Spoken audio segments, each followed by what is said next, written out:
প্রিয় দর্শক, ওসমান হাদিকে যারা গুলি করেছে তারা ওসমান হাদির সাথেই নির্বাচনী প্রচারণা করেছে কয়েক ঘন্টা আগে। এমনটাই বলেছে ফ্যাক্ট চেকের দ্য ডিসেন্ট তাদের ফ্যাক্ট চেকের মাধ্যমে ধরা পড়েছে। তারা যেটা প্রকাশ করেছেন তা হচ্ছে যে ৮ আসনের স্বতন্ত্র প্রার্থী ও ইনকিলাব মঞ্চের আহ্বায়ক শরীফ ওসমান হাদিকে গুলি করা ২ যুবক হাদির সঙ্গে জনসংযোগ কর্মসূচিতে মাস্ক পরা অবস্থায় অংশ নিয়েছিলেন। এমন দাবি করছেন ফ্যাক্ট চেকের প্রতিষ্ঠান দ্য ডিসেন্ট। তাদের ফেসবুক পেজের উল্লেখ করা হয়েছে এবং হামলাকারী ২ যুবকের সঙ্গে জনসংযোগে অংশ নেওয়া ব্যক্তিদের পোশাক, জুতা, চশমার মিল পাওয়া গেছে। পোস্টে সেই তুলনামূলক ছবিও প্রকাশ করা হয়েছে। তবে এখন পর্যন্ত আইনশৃঙ্খলা বাহিনী হামলাকারীদের শনাক্ত বা গ্রেপ্তারের বিষয়ে কোনো তথ্য দেয়নি। পোস্টে দ্য ডিসান্ট বলেছেন যে পুলিশের কাছ থেকে প্রাপ্ত সিসিটিভির ফুটেজ এবং ওসমান হাদির জনসংযোগ টিমের থেকে প্রাপ্ত ২ টি ছবি বিশ্লেষণ করে দ্য ডিসান্ট নিশ্চিত হয়েছে যে বাইক থেকে গুলি ছোড়া হয়েছে এবং যেই ২ ব্যক্তি সেই মানে বাইকের মধ্যে যে ২ ব্যক্তি ছিলেন, সেই ২ ব্যক্তি আজকে মতিঝিল ওয়াপদা মাদ্রাসা এলাকায় হাদির সঙ্গে মাস্ক পরা অবস্থায় জনসংযোগে অংশ নিয়েছিলেন। গুলিকারী ২ জনের মধ্যে একজনের গায়ে কালো পাঞ্জাবি, কালো মাস্ক, গলায় চাদর এবং পরনে আকাশি রঙের প্যান্ট ছিল। অন্যজনের গায়ে কালো ব্লেজার, কালো মাস্ক, চোখে চশমা ও গায়ে চামড়া রঙের জুতা ছিল এবং হামলাকারীদের ২ বাইক আক্রমণকারী পোশাকের সাথে জনসংযোগে অংশ নেওয়া ওই ২ ব্যক্তি এটা মিলে যায়।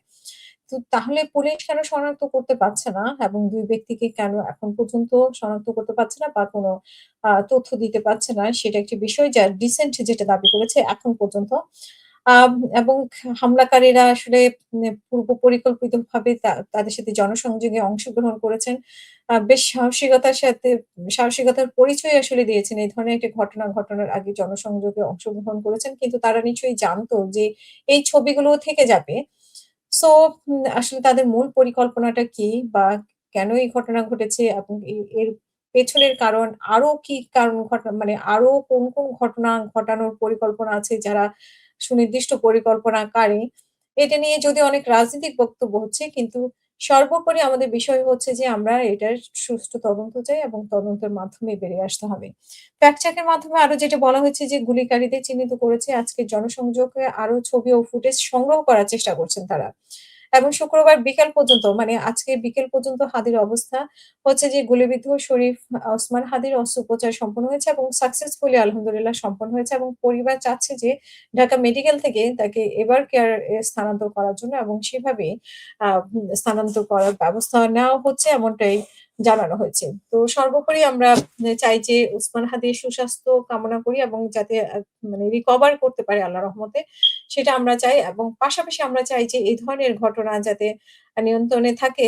আর গোয়েন্দা সংস্থার কাছে এই ধরনের কোনো তথ্য আছে কিনা, আরো এই ধরনের ঘটার কোনো সম্ভাবনা আছে কিনা সেগুলো যাতে আগে থেকেই ব্যবস্থা নেওয়া হয়। আ সেদিকে আমরা দৃষ্টি আকর্ষণ করব এবং আইনশৃঙ্খলা বাহিনী অবশ্যই তাদের তদন্তের মাধ্যমে বের করবে। ২৪ ঘন্টার মধ্যে আমরা আশা করি যে যেহেতু ছবি আছে, জনসংযোগী ছবি আছে, সিসিটিভি ফুটেজ আছে। সো আমরা আশা করব যে আ এতে করে ২৪ ঘন্টার মধ্যেই সে অপরাধীদেরকে ধরে তারপরে আইনের আওতায় আনার এবং জিজ্ঞাসাবাদ করে বাকি তথ্য সংগ্রহ করবে বলে আমরা প্রত্যাশা করি আইনশৃঙ্খলা বাহিনীর কাছে।